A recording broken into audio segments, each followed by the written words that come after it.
శ్రోతలకు నమస్కారం. మన ఛానల్కు స్వాగతం. యుగంధర్ నవల 8వ భాగం. రచన ప్రసాద్ గారు. మహామంత్రికి ఇంటికి చేరగానే కొన్ని ముఖ్య విషయాలు తెలిసాయి. మహారాజు వేటకు పోయాడని, దాదాపు 15 రోజులైనా మరలి రాలేదని, భేటీకి అని వచ్చిన ఢిల్లీ సుల్తాన్ సైన్యం నగరి బయట బైఠాయించిందని, వచ్చిన వారిలో సుల్తాన్ సర్వసేనాధిపతి లల్లూ ఖాన్, సుల్తాన్ మేనల్లుడు ఖుస్రూ ఖాన్ కూడా ఉన్నారని తెలిసింది. అంతేకాదు, దాదాపు 3 రోజుల క్రితం అలుఫ్ ఖానుడు 500 సంఖ్య కలిగిన అశ్వీక దళం అతన్ని అనుసరించగా ఉత్తర దిశగా బయలుదేరాడని కూడా తెలిసింది. అన్నిటికన్నా మహామంత్రి మనస్సును కలిచివేసింది మరొక్క విషయం. ఈనాటి తెల్లవారుజామునే మహారాజుకు అత్యంత ప్రీతిపాత్రమైన అశ్వరాజం నురుగులు గ్రక్కుకుంటూ ఓరుగల్లుకు వచ్చి చేరింది. ఈ వార్త మహామంత్రిని మరీ కలిచివేసింది. మహారాజుతో మరలి రావలసిన పట్టపు గుర్రం ఒంటరిగా తిరిగి రావటంతో ఆంతర్యాన్ని ఊహించారు మహామంత్రి. ఏమి చేయడానికి పాలుపోక అస్థిమితంగా తిరుగుతున్న మహామంత్రికి జనార్దన మంత్రి ఎదురయ్యాడు. పరామర్శ చేయడానికి వచ్చావా అన్నాడు మహామంత్రి జనార్దన్ని తీక్షణంగా చూస్తూ. జనార్దన మంత్రికి నోరాడింది కాదు, మౌనంగా నిల్చుండిపోయాడు తల వంచుకొని. మాట్లాడవేం? మరలా గర్జించాడు మహామంత్రి. ఏం మాట్లాడమంటారు మహామంత్రి అన్నాడు నసుగుతూ జనార్దనుడు. నిజానికి జనార్దన మంత్రి పరిస్థితి సందిగ్ధంగా ఉంది. ఆనాడు రాజా మాట ఎదురాడలేకపోయాడు. నిండు సభాస్థలిలో మురారీదేవుని నోరు మూయించలేకపోయాడు. ఈనాడు అన్నగారి ఎదుట నోరు తెరవలేకపోతున్నాడు. కాస్త జాగ్రత్తగా ఆలోచిస్తే జరిగినదంతా ఓ పెద్ద నాటకంగా గోచరించసాగింది జనార్దనునికి. ప్రతిరోజు ప్రజలు వచ్చి తమ గ్రామాలలో వన్యమృగాలు విచ్చలవిడిగా విహారం చేస్తున్నాయని చెప్పడం, దాన్ని ఆసరాగా తీసుకొని మహారాజులో సహజంగా ఉన్న వేట తమకాన్ని గుర్తించి మురారీదేవుడు వంత పాడటము, అటు ప్రజల గోడుతోనూ ఇటు మురారీదేవుడి ప్రోత్సాహంతోనూ తన మాటను రాజు నిర్లక్ష్యం చేయడము అంతా ఒక్కసారి పరిశీలిస్తే జరిగినదంతా ఒక నిర్ణీతమైన నాటకంలాగా గోచరించసాగింది. మహారాజు వేటకు వెళ్ళిన మరునాడే తురకదండు ఓరుగల్లను సమీపించడము ఈ నాటకంలోని ఒక అంతర్భాగమేమోనని అనుమానం కూడా కలిగింది జనార్దన మంత్రికి. తనకు తానే సమాధానం చెప్పుకోలేని పరిస్థితిలో ఉన్న జనార్దన మంత్రి మహామంత్రికి మాత్రం ఎలా సమాధానం చెప్పగలుగుతాడు? అంతవరకు తన పరిశీలన దృష్టులతో జనార్దనుణ్ణి నిశితంగా చూస్తున్న మహామంత్రికి అతని పరిస్థితి అతడు చెప్పకుండానే అర్థమైంది. అవును, పాపం, అతడు మాత్రం ఏం చేయగలుగుతాడు? జరిగిన దానికి విచారించి ప్రయోజనం లేదు. జరగాల్సిన దాన్ని లక్షించటమే మేధస్సుకు లక్షణం. మహామంత్రి జనార్దనుణ్ణి మరేమీ విపరీతమైన ప్రశ్నలు వేయలేదు. అతడి మనస్సు నొప్పించకూడదనే ఉద్దేశంతో జరిగిన విషయాలు తెలిసాయి. జనార్దన, మహారాజు ఏమయ్యారో తెలిసిందా? వారిని గురించిన వాస్తవం నాకు కావాలి. మహారాజు గారి కోసం చెకుముకి శాస్త్రి వెళ్ళాడు. మహామంత్రి, వారి వాస్తవ పరిస్థితి ఇంకా మనకు అందలేదు. వేటకు వెళ్ళిన మిగిలిన సైనికులు కూడా తిరిగి రాలేదు. మహారాజు అలుఫ్ ఖానుడి చేత పట్టుబడ్డారన్న విషయం సరిగా తెలియనప్పటికీ పట్టపు గుర్రం ఒంటరిగా తిరిగి రావడాన్ని బట్టి అశుభాన్ని శంకించాల్సి వస్తుంది. మహామంత్రి ఒక దీర్ఘ విశ్వాసాన్ని విడిచాడు. తరువాత అన్నదమ్ములలో ఎవ్వరూ మాట్లాడలేదు. భోజనాధికాలు పూర్తయిన తరువాత మంత్రాలోచన సభకు బయలుదేరారు జనార్దన మంత్రి, మహామంత్రి యుగంధరుడు. మహామంత్రి తన వ్రేలు విడిచిన పినతండ్రి గారి కుమారుడట. మార్తాండ జ్యోతిష్యులట. తమ దర్శనాన్ని వాంఛిస్తున్నారు అంటూ మనవి చేశాడు దౌవారికుడు. ఆలోచనా మందిరంలో తమ్ముడు జనార్దన మంత్రితోనూ తదితర రాజోద్యోగులతోనూ మంతనాలాడుతున్న యుగంధర మంత్రితో. మార్తాండ జ్యోతిష్యులా? అవును మహామంత్రి. మహామంత్రి భృకుటి సాలోచనంగా ముడిపడింది. ఒక్క క్షణం ఆలోచించాడు. మార్తాండ జ్యోతిష్యుడు తన వ్రేలు విడిచిన పినతండ్రి కొడుకు. వ్రేలు విడవనే రాదు, కానీ విడిచిన తర్వాత ఎంత దూరమైనా పోతుంది చుట్టరికం. కానీ ఆ పేరు ఎక్కడా తగిలినట్లు జ్ఞాపకం లేదు మహామంత్రికి. 2 క్షణాలు తీవ్రంగా ఆలోచించిన తరువాత అతనికి హఠాత్తుగా జ్ఞాపకం వచ్చినట్లయింది. ఓ మార్తాండ జ్యోతిష్యులనగా మరి ఎవరెవరో అనుకున్నాను. మార్తాండోయ్, ఇప్పుడు జోస్యము చదివాడన్నమాట. వెంటనే ప్రవేశపెట్టు అన్నాడు మహామంత్రి. దౌవారికుడు నిష్క్రమించాడు. జనార్దనుడు అర్థం కానట్లు చూశాడు. అతడి పరిస్థితి గ్రహించాడు. అలా చూస్తావేంరా జనార్దన? మన రాయగుండం బాబాయి సోమనాథం సోమయాజీ, ఆయన కొడుకు మార్తాండోయ్ ఇంకా జ్ఞాపకం రాలేదురా? మహామంత్రి మాట పూర్తి కాకముందే ఒక సమున్నతాకారుడు, చెవులకు బంగారు మకర కుండలాలతో, చేతులకు సువర్ణమంట కంకణములతో, కుడికాలికి ఘనమైన స్వర్ణగండ పేరెండముతో మలిచి కట్టిన పట్టు పీతాంబరముతో, తలపైన సారిగంచు జరీపాగతో, ముఖమున విభూతి రేఖలు, కంఠాన రుద్రాక్షమాలతో, పైన కాశ్మీర దేశపు మేలు శాలవతో, మహాకవి పండిత లక్షణాలతో సభలో ప్రవేశించాడు. అలా ప్రవేశిస్తూ అపూర్వ వ్యక్తిని క్షణకాలం పరిశీలనగా చూసి ముఖంలో చిరునవ్వు తాండవిస్తుండగా చెరచెర ఎదురు వెళ్ళి ఆప్యాయంగా కావలించుకున్నాడు యుగంధరుడు. ఎన్నాళ్ళ తరువాత కలిశాం బాబూ. కాలం మించిన చాలా కాలం తరువాత కలిశాం. మహామంత్రి ముఖం ఇంచుక పాలిపోయింది. అయినా ముఖ కవిళికలను కనిపెట్టుకుంటూ ప్రశ్నించాడు. చిన్న అన్నగారు కుశలమే కదా? అదే కుశలం అన్నయ్య. ఈ మధ్య కదలటానికి వీల్లేకుండా రుగ్మత వచ్చింది. కదలటానికి వీల్లేకుండానా? మహామంత్రి మరింత ఆదుర్దగా ప్రశ్నించాడు. అవునన్నయ్య, పర్ణశాల ఉష్ణజలాలతో స్నానం చేయిస్తే భారం తగ్గుతుందని వైద్యులాయన్ను గోదావరి దాటించి తీసుకెళ్లారు. వారి వైద్యం ఏ విధంగా వికటిస్తుందో ఏమో. సరే, ఎలాగా భద్రాచలం దాకా వచ్చాం కదా, అన్నగారిని ఒకసారి చూసి పోదామని వచ్చాను. చాలా సంతోషం తమ్ముడు. జనార్దన గుర్తుపట్టావురా అన్నాడు మహామంత్రి. ఓ చిన్నన్నయ్య, చాలా పెద్దవాడయ్యాడు. ఆ మధ్య నీవేదో కాశీలో జ్యోతిష్య శాస్త్రాన్ని అభ్యసిస్తున్నావని విన్నాను. కానీ ఇంత త్వరలో ఘనంగా బహుమానాలు పొంది తిరిగి వస్తావనుకోలేదు. చాలా సంతోషం. మీ దర్శనం చేయటం నాకు చాలా సంతోషంగా ఉందన్నయ్య. మీరు చిన్నప్పుడు నాకు గురువులు. మీకు కానుకగా ఈ అంగుళీయకాన్ని సమర్పించుకుంటున్నాను అంటూ మార్తాండ పండితులు తన వ్రేలిన ఉన్న అంగుళీయకాన్ని తీసి యుగంధర మహామంత్రి చేతికిచ్చాడు. మహామంత్రి ఆ అంగుళ్యాన్ని చూసి క్షణకాలం నివ్వెరపోయాడు. చాలా ఖరీదైంది అన్నాడు. అవును, అది కటకేశ్వరుడు నా ప్రతిభకు మెచ్చి ఇచ్చాడు. దాన్ని మీకు అర్పించుకున్నాను.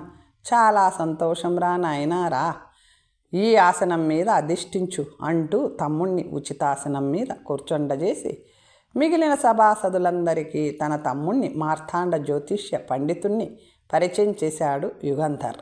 మార్తాండ పండితుడు పేరు మోసిన జ్యోతిష్యుడని తెలియగానే రాజోద్యోగులంతా తమ చెయ్యి అంటే తమ చెయ్యి చూడమని ముందుకు వస్తున్నారు.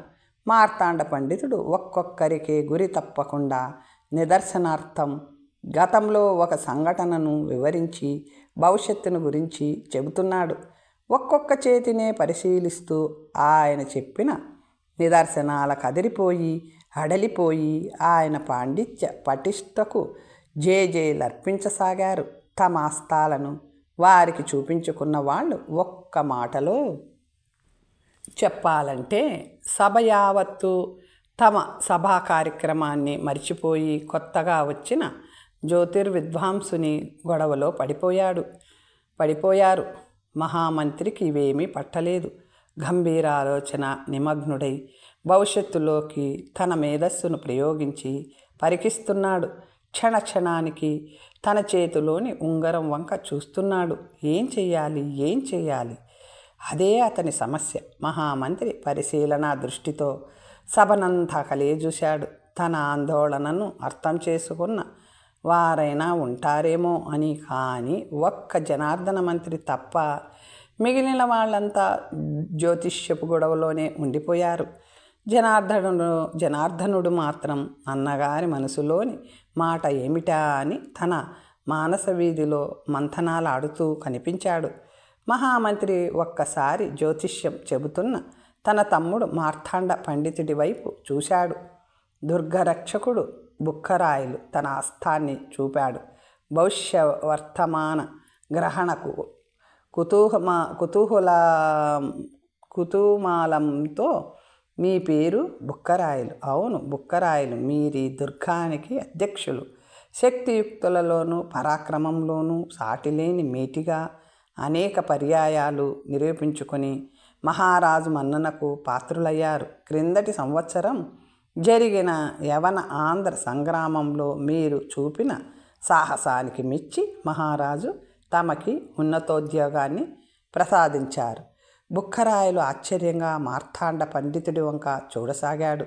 మీ ప్రభు భక్తి సాటిలేనిది. కానీ మీకు అగ్నిసాక్షిగా పెళ్లాడిన 2 భార్యలున్నా ఎలాంటి భార్యలు అయితే ఏం 8 మంది ఉన్నారు. బుక్కరాయలు గుడ్లు వెళ్ళబెట్టాడు.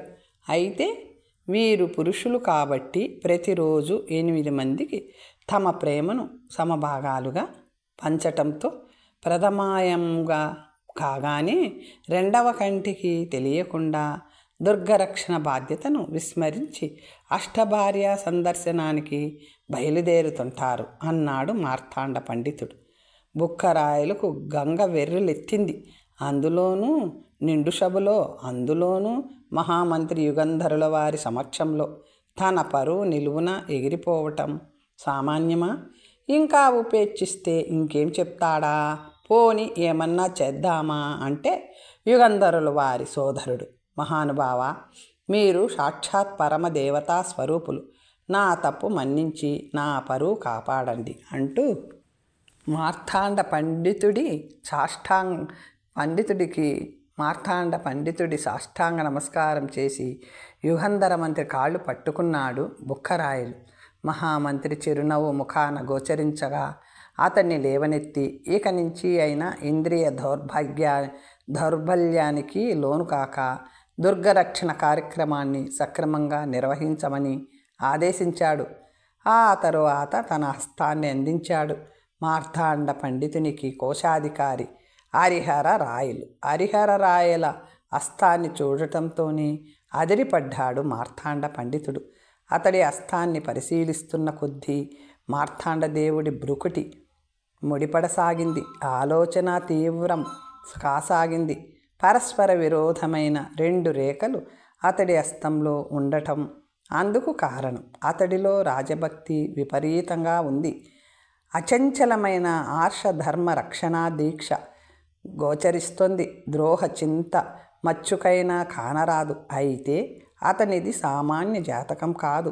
మహాసార్వభౌమ లక్షణ సమన్వితమైన ఆ హస్తం అతని మేధస్సు మూలంగా మరో మహోజ్వల మహత్తర ఆంధ్ర సామ్రాజ్యానికి నాంది సూచకంగా ఒక దివ్య నగరం శత్రు నిర్భేద్యంగా ఉద్భవిస్తుంది. ఈతడు రాజుకు విశ్వాస పాత్రుడైన సేవకుడు. రాజు ఇక్కడ ఉండగా రాజరికంతో ఏ విధంగానూ సంబంధం లేని కోశాధికారి సామ్రాటు ఎలా అవుతాడు?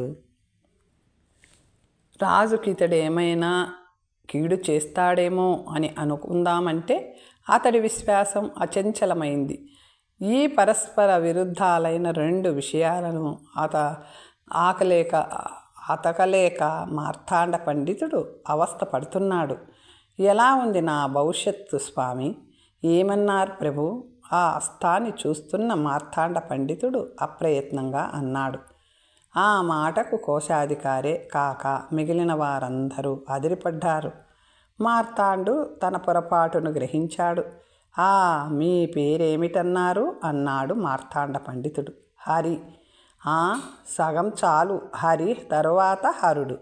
హరిహర రాయలు నెల్లూరు మనుమసిద్ధి భూపాలుని మంత్రి తిక్కన సోమయాజి తమ జనన కాలంలో ఓరుగల్లులోని గణపతి ప్రభువుల దగ్గరికి రాయబారిగా వచ్చి తమ తండ్రి గారికి అతిథిగా ఉండి హరిహర దేవునికి అంకితమిచ్చిన తమ భారతాన్ని తమ పితృదేవులకు వినిపించి ఉంటారు.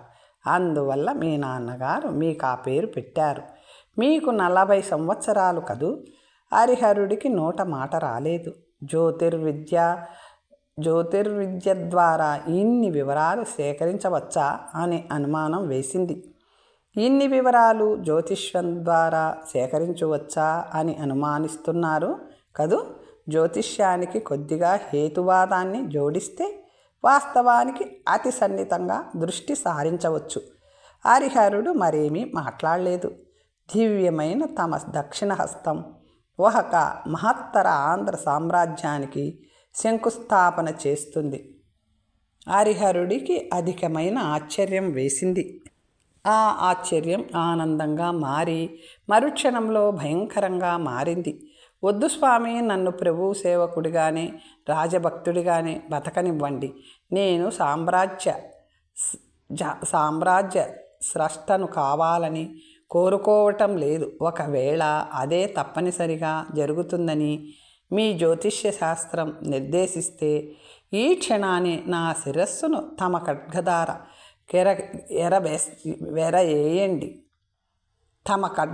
కెరయేయండి అంటూ హరిహరుడు తన నడుమును వ్రేలాడుతున్న వర నుండి సర్రున ఖడ్గరాజ్యాన్ని వెనక్కి లాగి మహామంత్రి యుగంధరుల వారి చేతికివ్వబోయాడు.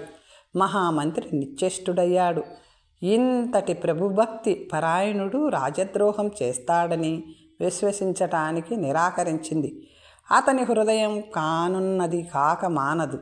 విధి లిఖితాన్ని తప్పించడం అసాధ్యం. అది కాక అతడు సామ్రాజ్యానికి శంకుస్థాపన చేస్తున్నాడన్నాడే కానీ పండితుడు అతడు సార్వభౌముడు అవుతాడనలేదు. అందువల్ల ఆ శంకుస్థాపన తామే చేయించి ఒక నూతన నగరాన్ని, దుర్గాన్ని నిర్మిస్తే సరిపోతుంది. కాలక్రమాన ఓరుగల్లు నుండి ఆంధ్రాన్ని పాలిస్తున్న కాకతీ ప్రభువులు ఆ నగరం నుండి తమ రాజ్యపాలనను కొనసాగిస్తారు అనుకున్నారు యుగంధర్ మంత్రి. హరిహర, నీ దోషం లేనప్పుడు నిన్ను శిక్షించటం కేవలం అన్యాయం. జరిగిన దాన్ని మర్చిపో అన్నాడు అమాత్యుడు. కాదు మహామంత్రి, నా వల్ల తప్పు ఉన్నా లేకపోయినా నా వల్ల సామ్రాజ్యానికి కీడు కలిగితే నేను దండనార్హుణ్ణి. రాజకీయంలో ఫలితంతో నిమిత్తం కానీ తత్కారణాల మంచి చెడ్డలు నిమిత్తమాత్రం అన్న సిద్ధాంతం తమరు ఎరుగనిది కాదు. నా తల తీసివేయండి మహామంత్రి అన్నాడు హరిహర రాయలు. పరిస్థితి చేయిజారిపోతుందనే విషయాన్ని గ్రహించాడు మార్తాండ పండితుడు. హరిహర రాయ, నీ ప్రభుభక్తి అచంచలమైనదే కాక అసాధారణమైంది. ప్రభువులకు ఈ సామ్రాజ్యానికి నీ వల్ల ఏ విధమైన అపాయము రాదు. కావాలంటే ఓరుగంటి కాకతీయ ప్రభువుల కొరకు ఒక దివ్య నగరానికి మీరే మీ మహత్తర హస్తంతో శంకుస్థాపన చేయొచ్చు అన్నాడు మార్తాండ పండితుడు. తన మనసులోని మాటని మార్తాండు కూడా చెప్పేసరికి మహామంత్రికి ఊరట కలిగింది. భక్తి పరాయణుడైన హరిహరుడు ఒక పెద్ద భారం తన శిరస్సు మీద నుండి తొలగిపోయినట్టుగా నిట్టూర్చాడు. ఈ సంఘటన జరిగిన తరువాత మరెవ్వరూ తమ హస్తాన్ని మార్తాండ పండితుడికి అందించటానికి సాహసించలేదు. తమ గుట్టు రట్టవుతుందేమో అన్న భయంతో ఇంకెవరన్నా తమ సాముద్రికాన్ని పరీక్ష చేయించుకొని ఫలితార్థాన్ని తెలుసుకోవటానికి ఇచ్చగిస్తారేమో అని అందరి వంక చూశాడు మార్తాండ పండితుడు. లోకంలో తప్పు చేయని వాడంటూ లేడు. తమ తప్పులను 10 మందిలో బహిరంగంగా వెల్లడి కోరుకునేవారు లేరు. అయితే అంతవరకు మార్తాండ పండితుడికి పంకా విసురుతున్న పేరిగాడు మాత్రం నోరు తెరుచుకొని ఆశ్చర్యంగా పండితులయ్యే వారి వంక చూడటం గమనించాడు. యుగంధర్ మంత్రి ఆయనకు తటాలున ఒక ఆలోచన తట్టింది. మార్తాండ, నీ వెనుక పంకా విసురుతూ ఉన్నాడు చూశావు, వాడు మాకు చాలా సన్నిహితుడు, మహారాజునకు కూడా చాలా ఇష్టమైనవాడు. వాడికి తన సాముద్రికాన్ని పరీక్ష చేయించుకోవాలని ఉన్నట్లుండి వాడి చెయ్యి జాగ్రత్తగా చూడు, నేను ఇప్పుడే తిరిగి వస్తాను అంటూ నిష్క్రమించాడు యుగంధర్ మహామంత్రి. ఏమిరా, ఇటురా అన్నాడు మార్తాండు. పేరిగాడు అడలిపోయాడు. నాకెందుకు బాబయ్యా, ఇటురా రా అన్నాడు. పేరిగాడు మారు మాట పలకకుండా మార్తాండుని ముందుకొచ్చి నిల్చున్నాడు. నీ చేయి చూపు అన్నాడు. ఈ పంకా నాను దొంగలించలేదు బాబయ్యా అన్నాడు వీవనను మార్తాండుని చేతికి అందిస్తూ. ఛీ వెదవా, దాని నవతల పెట్టు అన్నాడు. అలానే బాబయ్యా, ఇక నీ చెయ్యి చూపించు. ఎందుకు బాబయ్యా, నీకు జోస్యం చెప్తాన్రా. అంటే నీకు జరిగింది జరగబోయేది చెప్తాను స్వామి, నా తప్పు లేదు స్వామి. మరి కాస్త పులుచుపోయేవే నంజా అంటే కోపం వచ్చి ఎదవది సచ్చింది. సలసలాగాగుతున్న పులుచు మోచుకొచ్చి ఉన్న పులుచంతా నీకు పోచ్చే, నేనేం తాగేది మానా అంటూ ఆ కుండ నీ నెత్తిన కొట్టింది కదరా. సత్యం సత్యం స్వామి.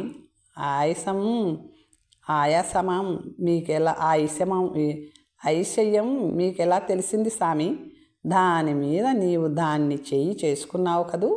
అవును స్వామి, కానీ నా ఎల్లంటే నాకు పానం స్వామి. కానీ మీ ఇద్దరికీ వియోగం కలుగుతుందిరా పాపం. అదెప్పుడో అయిపోయిందిగా స్వామి. ఏమిరా అయ్యింది? అదే స్వామి, పెళ్ళి. ఇహిహిహి, పెళ్ళా?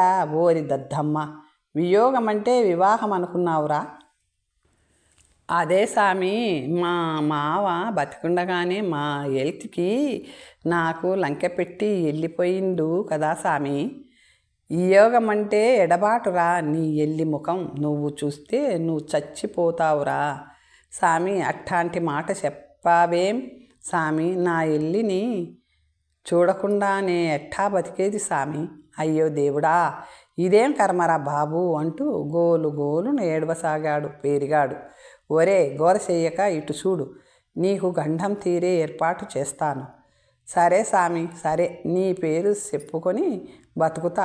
నా పిల్లాడు పుడితే నీ పేరే పెట్టుకుంటా స్వామి అంటూ పేరిగాడు కృతజ్ఞత సూచకంగా మార్తాండ పండితుడికి నకవికలు నేల కానించి బోర్లా పడి నమస్కారం చేశాడు. ఆ క్షణంలో యుగంధర మంత్రి సభాస్థలిలో తిరిగి ప్రవేశించాడు. ఏమిటి మార్తాండ, వీడేదో సాగిలి నమస్కారాలు చేస్తున్నాడు అన్నాడు మహామంత్రి. మరేం లేదు అన్నయ్య, వీడికి నేడు తన భార్యను చూడగానే ప్రాణగండం సంభవిస్తుందని ఫలితార్థం వచ్చింది. అందువల్ల వాడు తన భార్యని చూడకుండా తాను బ్రతకలేనని గోల చేయసాగాడు. నేను వెంటనే వాడి ఎల్లిని చూచినా గండం తప్పే మార్గం సూచిస్తామని మాట ఇచ్చాను. దానితో వాడు కృతజ్ఞతను వెల్లడిస్తూ సాగిలపడి నమస్కారాలు చేస్తున్నాడు. పాపం పిచ్చి విధవ, మరి వాడికి గండం గడిచే ఉపాయం చెప్పావా?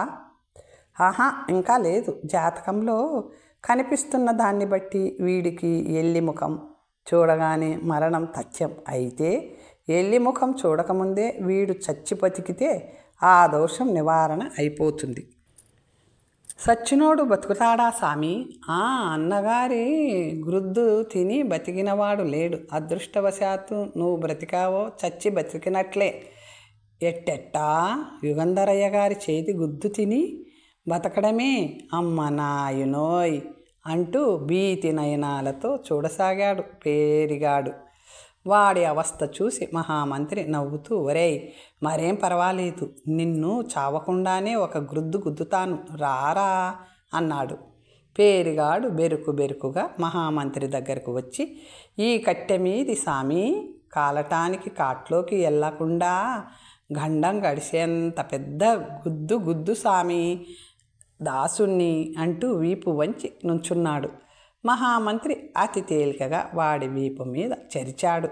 అమ్మ బాబోయ్ అంటూ పేరిగాడు గభాలన నేల కొరికాడు. మహామంత్రి ఆజ్ఞ మేరకు పేరిగాడిని లేవతీసి కూర్చోబెట్టి శైత్యోపచారాలు చేయసాగారు పరిజనులు. మార్తాండ, అన్నట్లు నిన్ను ఒక విషయం అడుగు మరిచాను.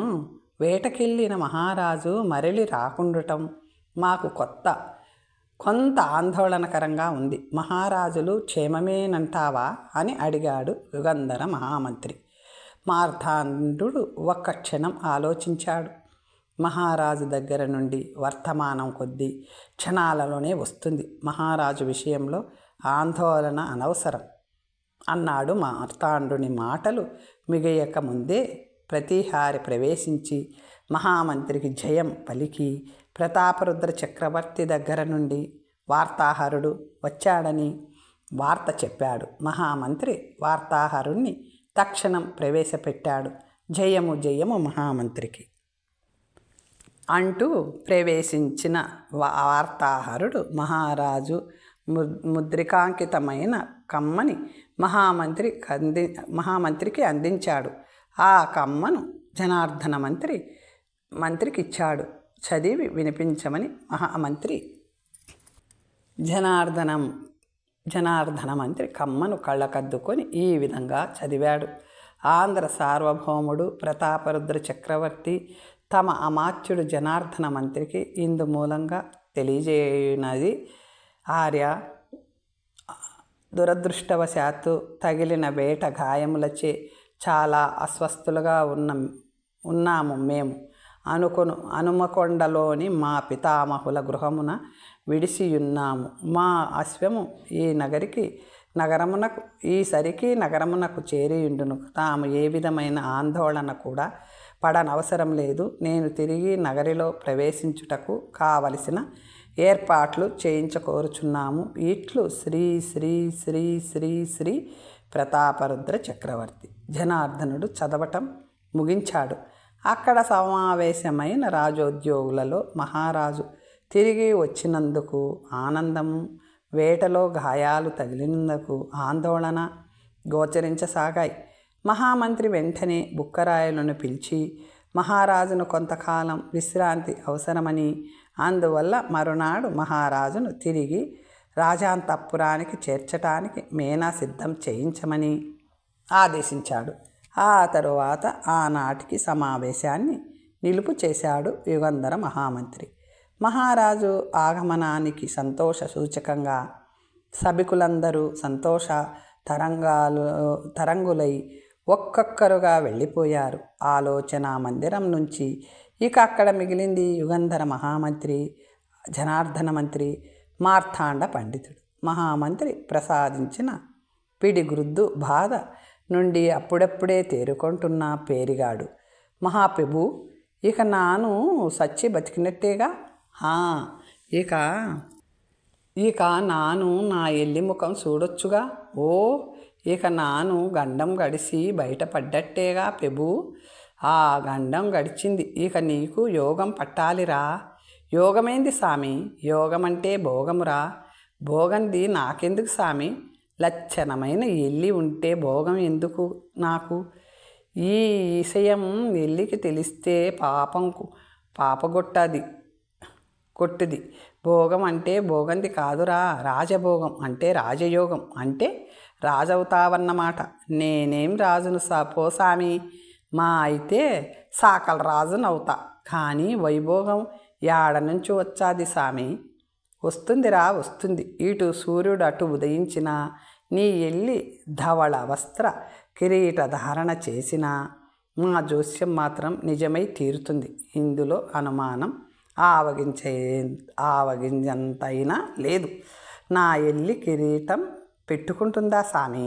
ఓ, తప్పకుండా పెట్టుకుంటుంది. అయితే సామి, నా ఎల్లి రాణి అవుద్ది.